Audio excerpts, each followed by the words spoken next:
دا چې د ریاست الوزرا محترم علي مقام اداري معاونیت یو تصمیم نیولی ده د ځینو ساحو دپاره چې د افغانستان رئیس الوزرا ملا محمد حسن اخوند له لوري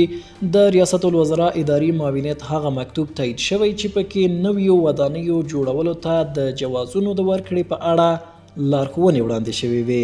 د یاد مکتوب د تایید ترڅنګ ملا محمد حسن اخوند اړوند ادارو ته ویلي چې خپله برخه کې بیړني اقدامات وکړي او هیڅ اداره د یاد نظر په پوره عملي کولو کې خنډ او ځنډ نه رامنځته کوي. افغانستان کې د مسکن کمښت ستونزه هغه څه ده چې ډېری افغانانو سره لاس او ګریوان دي.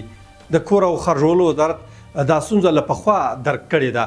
او د په همدې تړاو د دغه وزارت محترم وزیر الحاج مولوي نجیب الله حیات حقانی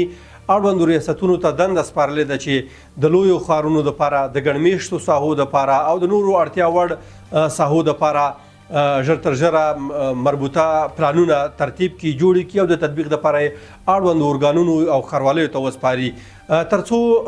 په ټولو ساحو کې په ټولو ولایتونو کې د پلان مطابق ښاري وده رامنځته شي، د مسکن ستونزه حل شي او زموږ هیوادوالو ته سهولتونه ایجاد شي. د نوې پریکړې له مخې د کابل په ګډون په ټول هیواد کې هغه کسان چې شرعي قباله، د مالی ټکټ، عرفي سند او د جومات امام تاییدي ولري، دوی کولی شي چې خپلې ودانیزې چارې کارونه پیل کړي. دا چې د ریاست الوزرا محترم علي مقام اداري معاونیت یو تصمیم نیولی ده د ځینو ساحو دپاره چې په هغه کې د پلاني ساحو او د غیر پلاني ساحو کې د کورونو جوړولو موضوع ده. تر ډیره دغه موضوع د ښاروالیو اړوند کیږي چې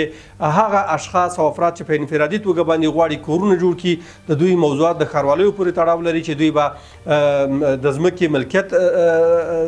ثابتوي او هلته به هغه نور کوم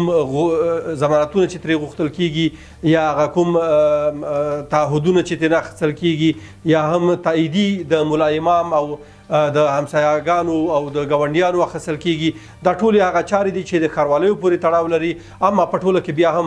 د کور او خرجولو وزارت هڅې پیل کړي دي او اقدامات یې تر لاس لاندې دي چې څنګه کیدلی شي زموږ درنو هیوادوالو ته د مسکن جوړولو په برخه کې هر اړخیزې اسانتیاوې رامنځته کړو. موږ په خپلو شته امکاناتو باندې کار پیل کړی، انشاءالله چې ګټور به تمام شي. حکم کې ښاروالۍ او اراضي اداره هم مکلف شوي څو تر یوې میاشتې د ممنوعه سیمو نقشې مشخصې کړي.